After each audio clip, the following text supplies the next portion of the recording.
आप एक तो ये सेंट्रल कॉन्ट्रैक्ट जो भी करंट है और इस मसले को कैसे देखते हैं, और आपके ख्याल में एटलीस्ट ये पूल कितना होना चाहिए और आपका विजन क्या था इस हवाले से? देखिए, एक तो आपके जो सवाल के मैं इसके दो पहलू देखता हूँ।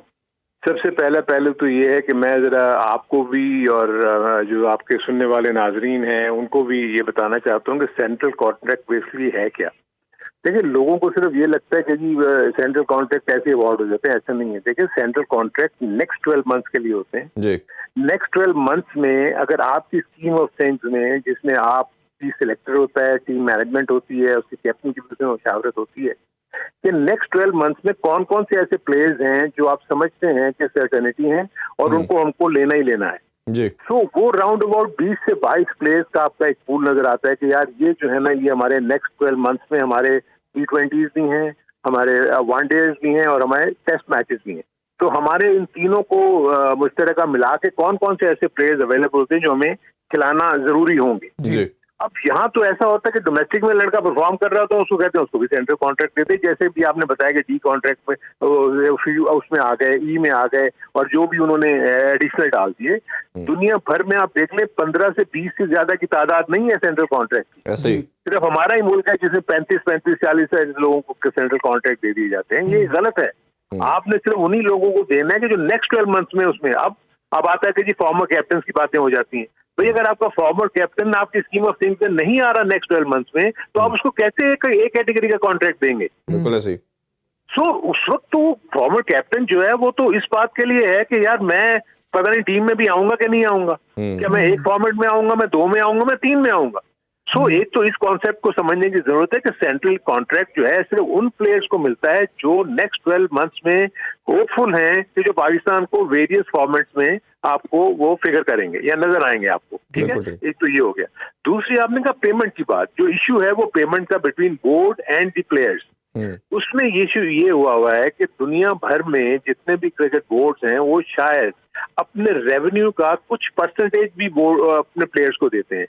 वेयरएज प्रॉब्ली पाकिस्तान में ये प्रैक्टिस अभी तक नहीं हो रही थी, जो मुझे लगता है कि अब शुरू हो गई है। आई एम नॉट श्योर, मुझे नहीं पता कि ये इन्होंने अभी जो नया कॉन्ट्रैक्ट किया इसमें क्या किया इन्होंने, क्या नहीं किया।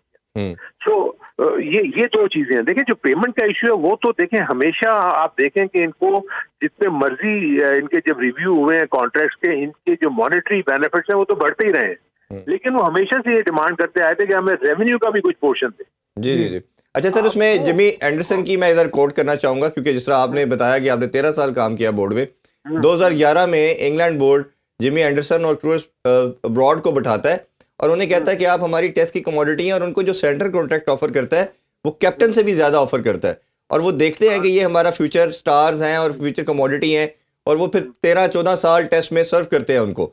हमारी ये जो विजन है, किसी भी बोर्ड की बात करनी चाहिए, चीफ सेलेक्टर की बात करनी चाहिए, चेयरमैन की बात करनी चाहिए, वो चीज़ें क्यों नहीं हम कर पाते? Out of the box thinking की बात कि इस तरह की चीज़ करके एक पूल अगर नहीं बना पाते तो एटलीस्ट रेड बॉल और वाइट बॉल को डिफरेंशिएट करके कुछ प्लेयर को लंबा रन दें, ताकि उसे कहे भाई आपने लीग नहीं खेलनी, हम आपको ज़्यादा पैसे दे रहे हैं। प्लेयर को भी पता हो, उस बोर्ड को भी मालूम हो कि हमारी क्लैरिटी कितनी ज़्यादा है।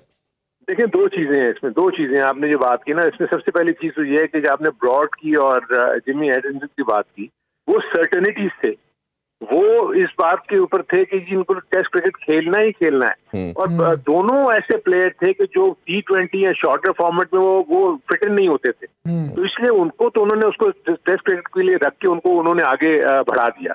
आप मुझे बताएं कि पाकिस्तान के पास तो जो प्लेयर्स का पूल है वो हमें एक फॉर्मेट की टीम बनाना मुश्किल हो रही है, तो आप कैसे किसी ऐसे प्लेयर को लेके आप बाहर बिठा देंगे? आप मुझे बताएं कौन सा ऐसा प्लेयर आपको नजर आता है जो आपको भी अभी मैं कहूं कि जी ये मुझे 10 साल तक ये टेस्ट क्रिकेट खेलता हुआ नजर आएगा, या मुझे 8 साल तक टेस्ट क्रिकेट खेलता हुआ नजर आएगा? आपके पास बदकिस्मती से जो प्लेयर्स का पूल है वो 15-20 के बाद जाके खत्म हो जाता है। आपके डोमेस्टिक क्रिकेट से जो लॉट आती है वो एकदम से इंटरनेशनल क्रिकेट में आके एक्सेल नहीं कर सकती, इसलिए कि हमारी क्वालिटी नहीं है कि हम यहाँ हमारी डोमेस्टिक क्रिकेट जो है वो इंटरनेशनल क्रिकेट प्रोड्यूस करें।